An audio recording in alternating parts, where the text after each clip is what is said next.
Hello दोस्तों, नमस्कार।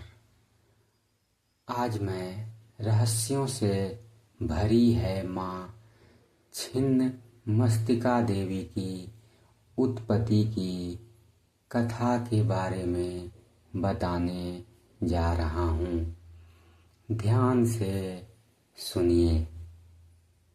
झारखंड की राजधानी रांची से लगभग 80 किलोमीटर की दूरी पर माँ छिन्नमस्तिके का मंदिर है। रजरप्पा के भैरवी भेड़ा और दामोदर नदी के संगम पर स्थित माँ छिन्नमस्तिके मंदिर आस्था की धरोहर है। असम के कामाख्या मंदिर के बाद दुनिया के दूसरे सबसे बड़े शक्तिपीठ के रूप में विख्यात माँ छिन्नमस्तिका या छिन्नमस्तिके मंदिर काफी लोकप्रिय है। रजरप्पा का यह सिद्धपीठ केवल एक मंदिर के लिए ही विख्यात नहीं है।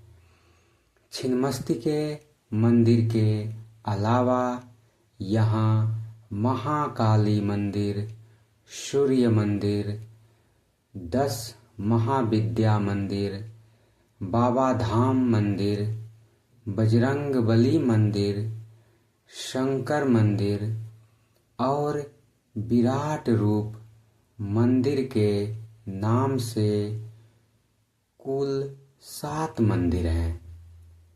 पश्चिम दिशा से दामोदर तथा दक्षिण दिशा से कलकल करती भैरवी नदी का दामोदर में मिलना मंदिर की खूबसूरती में 4 चांद लगा देता है। दामोदर और भैरवी के संगम स्थल के समीप ही माँ छिन्नमस्तिके का मंदिर स्थित है। मंदिर की उत्तरी दीवार के साथ रखे एक शिलाखंड पर दक्षिण की ओर मुख किए माता छिन्नमस्तिके का दिव्य रूप अंकित है। माँ छिन्नमस्तिके की महिमा की कई कथाएं प्रचलित हैं। प्राचीन काल में छोटा नागपुर में रज नामक एक राजा राज करते थे। राजा की पत्नी का नाम रूपमा था। इन्हीं दोनों के नाम से इस स्थान का नाम रजरूपमा पड़ा, जो बाद में रजरप्पा हो गया।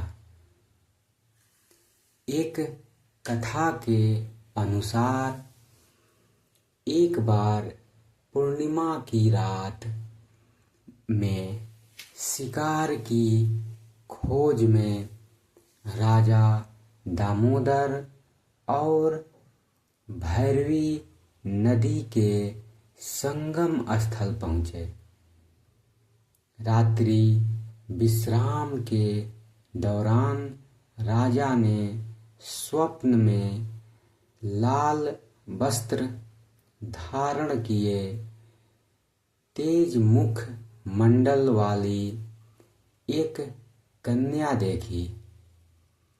उसने राजा से कहा, हे राजन, इस आयु में संतान न होने से तेरा जीवन सूना लग रहा है। मेरी आज्ञा मानोगे तो रानी की गोद भर जाएगी। राजा की आंखें खुली तो वे इधर उधर भटकने लगे। इस बीच उनकी आंखें स्वप्न में देखी कन्या से जा मिली। वह कन्या जल के भीतर से राजा के सामने प्रकट हुई। उसका रूप अलौकिक था। यह देख राजा भयभीत हो उठे।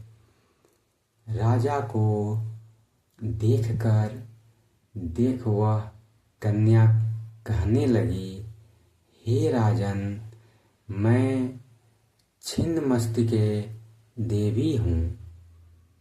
कलयुग के मनुष्य मुझे नहीं जान सके हैं, जबकि मैं इस वन में प्राचीन काल से गुप्त रूप से निवास कर रही हूँ। मैं तुम्हें वरदान देती हूँ कि आज से ठीक 9वें महीने तुम्हें पुत्र की प्राप्ति होगी। देवी बोली, हे राजन, मिलन स्थल के समीप तुम्हें मेरा एक मंदिर दिखाई देगा। इस मंदिर के अंदर शिलाखंड पर मेरी प्रतिमा अंकित दिखेगी। तुम सुबह मेरी पूजा करो।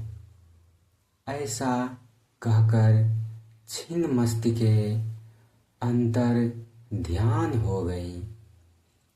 इसके बाद से ही यह पवित्र तीर्थ रजरप्पा के रूप में विख्यात हो गया। एक अन्य कथा के अनुसार एक बार भगवती भवानी अपनी सहेलियों जया और विजया के साथ मंदाकिनी नदी में स्नान करने गई। स्नान करने के बाद भूख से उनका शरीर काला पड़ गया। सहेलियों ने भी भोजन मांगा। देवी ने उनसे कुछ प्रतीक्षा करने को कहा। बाद में सहेलियों के विनम्र आग्रह पर उन्होंने दोनों की भूख मिटाने के लिए अपना सिर काट लिया। कटा सिर देवी के हाथों में आ गिरा। वह गले से 3 धाराएं निकली। वह 2 धाराओं को अपनी सहेलियों की ओर प्रवाहित करने लगी। तभी से ये छिन्न मस्तिके कही जाने लगी। रजरप्पा के स्वरूप में अब बहुत परिवर्तन आ चुका है। तीर्थ स्थल के अलावा यह पर्यटन स्थल के रूप में भी विकसित हो चुका है। आदिवासियों के लिए यह त्रिवेणी है। मकर संक्रांति और नवरात्रि के मौके पर लाखों श्रद्धालु, आदिवासी और भक्तजन यहाँ स्नान करने तथा चरण स्पर्श के लिए आते हैं। अब यह पर्यटन स्थल का मुख्य केंद्र है। धन्यवाद दोस्तों। अगर यह कहानी अच्छी लगी हो तो चैनल को लाइक करें, सब्सक्राइब करें और वीडियो को शेयर करें, चैनल को प्रमोट करें। धन्यवाद।